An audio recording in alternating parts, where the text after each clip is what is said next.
Tickets, please.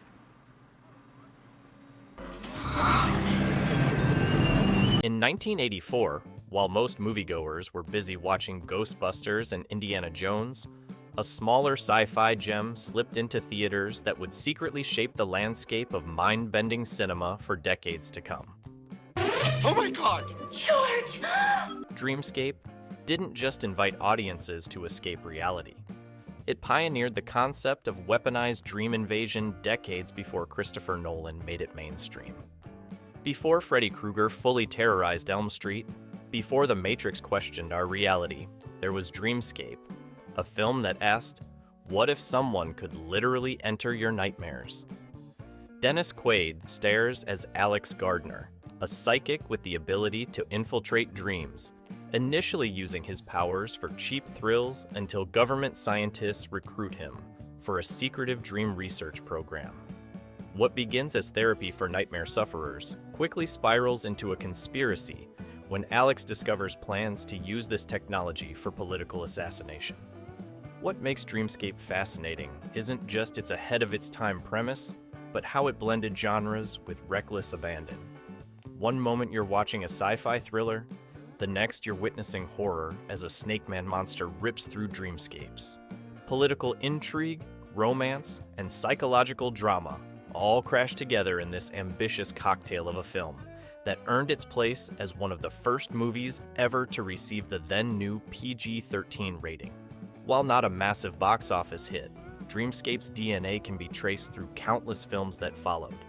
Yet somehow, this visionary piece of cinema has faded from mainstream memory, overshadowed by its flashier contemporaries. It's a dream, Alex! Do anything you want in here! Today, we're diving into the sleeping giant that is Dreamscape, the forgotten film that changed how we think about dreams forever. Dreamscape's premise feels eerily familiar today, but in 1984, it was revolutionary. The film centers on Alex Gardner, Dennis Quaid, a psychic who abandoned government research years ago to use his abilities for personal gain, mostly betting on horses and seducing women. When his former mentor, Dr. Novotny, Max von Sydow, tracks him down, Alex reluctantly returns to the research facility where scientists have developed dream linking, technology that allows psychics to physically enter other people's dreams. What starts as a humanitarian project to help people overcome crippling nightmares takes a sinister turn when Alex discovers that another psychic, Tommy Ray Glattman, David Patrick Kelly, is being trained by the shadowy government official Bob Blair, Christopher Plummer, to assassinate the president through his dreams. The president's recurring nightmares about nuclear war have made him an advocate for disarmament, a policy Blair vehemently opposes. The genius of Dreamscape's setup is how it combines the intimate terror of nightmares with high-stakes political conspiracy.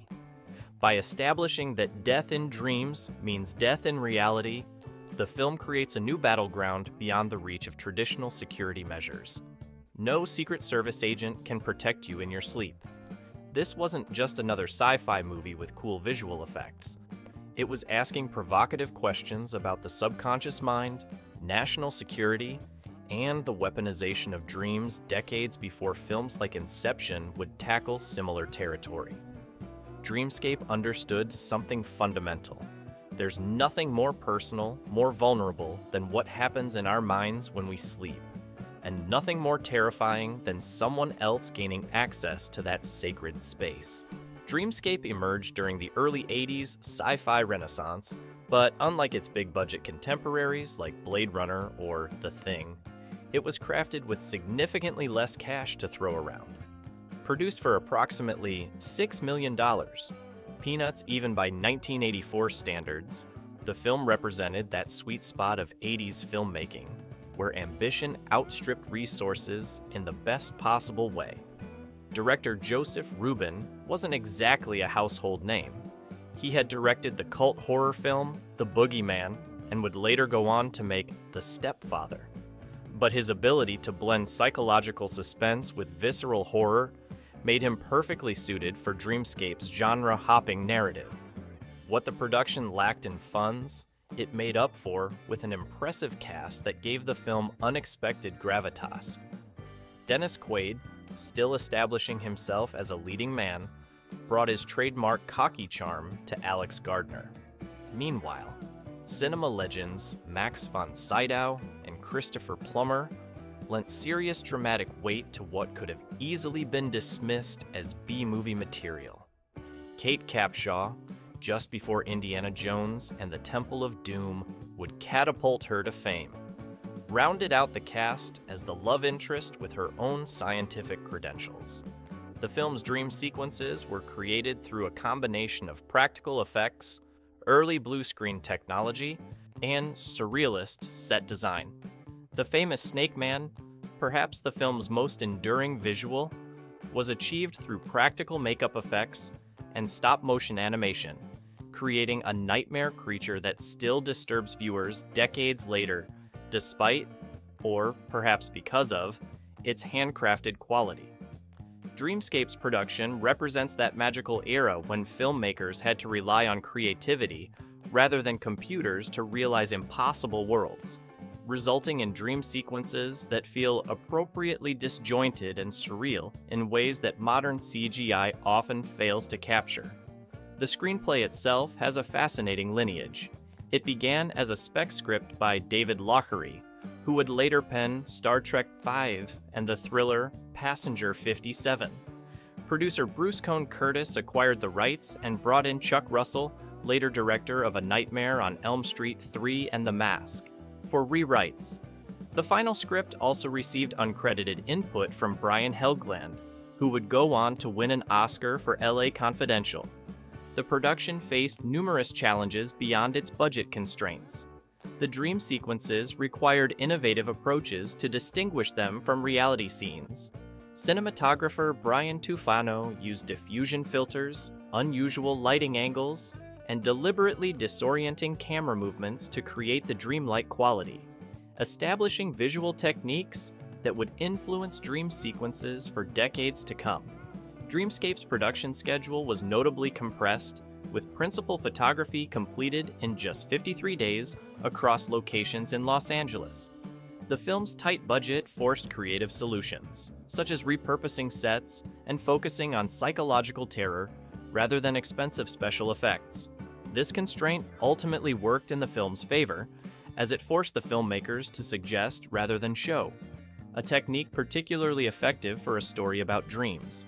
The post-production phase saw considerable experimentation with early digital effects, blending them with traditional optical effects to create transitions between dream states.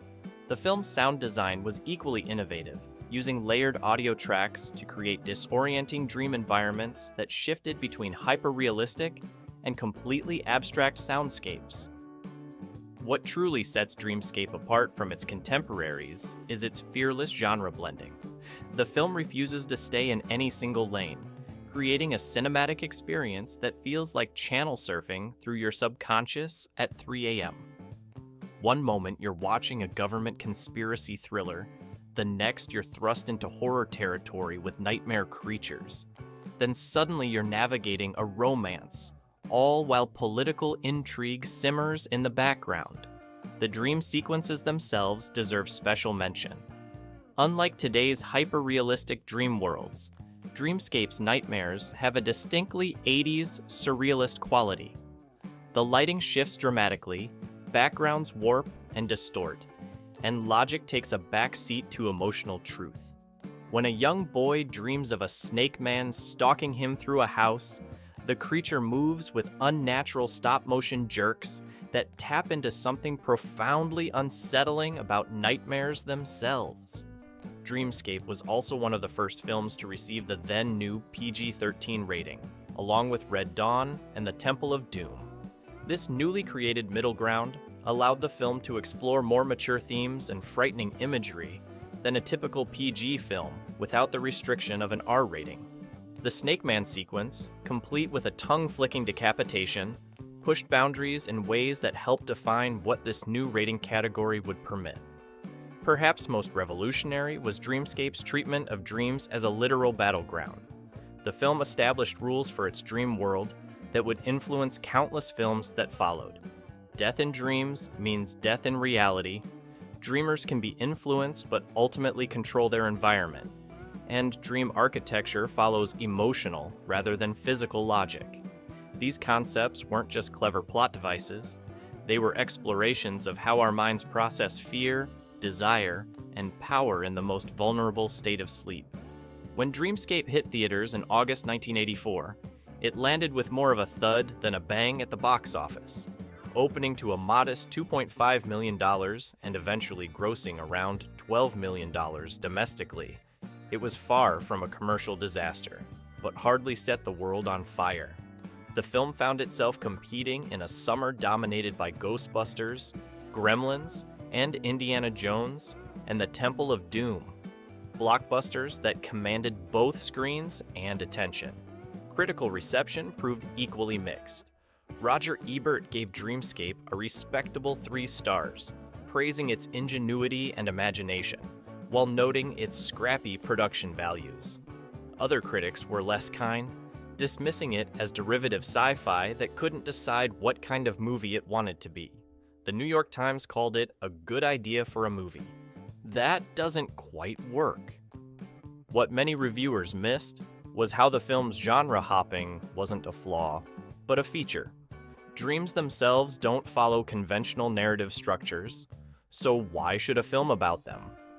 Dreamscape's refusal to be easily categorized became both its commercial weakness and its enduring strength. The film found more success in the burgeoning home video market, where viewers could rewatch and appreciate its dream logic and layered story. Cable television rotations throughout the late 80s and early 90s further cemented its cult status, introducing Dreamscape to audiences who had missed its theatrical run. In an era when science fiction was often divided between big-budget spectacles and low-budget exploitation, Dreamscape occupied an unusual middle ground, too cerebral for mainstream audiences seeking pure escapism, yet too mainstream for the art house crowd. This liminal position ironically mirrored the film's own theme of existing between conscious and unconscious states, making Dreamscape a film that was perhaps always destined to be appreciated in retrospect rather than at first sight. Despite its modest initial reception, Dreamscape's influence has rippled through pop culture for decades in ways that few would have predicted. The film pioneered concepts that would later become sci-fi staples, most notably the idea of entering another person's dreams as both a therapeutic tool and potential weapon. The most obvious comparison is to Christopher Nolan's 2010 blockbuster Inception. While Nolan never explicitly cited Dreamscape as inspiration, the parallels are undeniable. Trained dream infiltrators, dreams within dreams, and the fatal consequences of dream death all appeared in Dreamscape 26 years earlier. Where Inception had a $160 million budget to realize its dream worlds, Dreamscape accomplished similar conceptual feats with practical effects and a fraction of the resources. Beyond cinema, Dreamscape's DNA can be found throughout science fiction literature, television, and gaming. The concept of dream warriors, fighting battles in the unconscious realm, became a staple of everything, from Nightmare on Elm Street sequels to anime series. Video games like Psychonauts directly borrowed the concept of entering others' minds as their central gameplay mechanic. More subtly, Dreamscape helped establish the visual language of dream sequences in film and television. The surreal lighting, distorted perspectives, and dream logic transitions that now signal to audiences, "This is a dream," owe much to how Dreamscape visualized the unconscious mind. The film's blend of science fiction, horror, and political thriller elements also helped blur genre boundaries in ways that would become increasingly common in the decades that followed. Its willingness to mix supernatural elements with political conspiracy predates similar genre cocktails like The X-Files. Perhaps most significantly, Dreamscape treated dreams not just as random neural firings, but as meaningful psychological landscapes worthy of exploration, giving cinematic form to Jungian concepts of the collective unconscious decades before such ideas would become mainstream. Dreamscape remains one of those rare films that was simultaneously ahead of its time and perfectly of its moment. Its practical effects and synthesizer score root it firmly in the 1980s, while its concepts and themes continue to resonate with modern audiences discovering it for the first time. What makes Dreamscape significant isn't just that it predated films like Inception, but that it dared to blend genres and ideas in ways that commercial cinema rarely attempted. It asked profound questions about the nature of consciousness while delivering snake monster decapitations. It explored political conspiracy while diving into surrealist dream imagery. It wasn't afraid to be many things at once, much like dreams themselves. For a film about the power of the subconscious, perhaps it's fitting that Dreamscape's greatest impact has been subliminal, influencing filmmakers and audiences in ways they might not even recognize. While it may never achieve the mainstream recognition of its bigger-budgeted contemporaries, its status as a cult classic ensures that new generations continue to discover and appreciate its innovations. In many ways, Dreamscape represents the best of what genre cinema can offer: big ideas on modest budgets, entertainment that doesn't insult the audience's intelligence, and visual storytelling that lingers in the mind long after the credits roll. If you enjoyed this deep dive into forgotten sci-fi classics, hit that subscribe button to join our exploration of more underappreciated gems from cinema history. Leave a comment sharing your own Dreamscape memories or other 80s sci-fi films you think deserve more recognition. Until next time, sweet dreams, and remember to sleep with one eye open.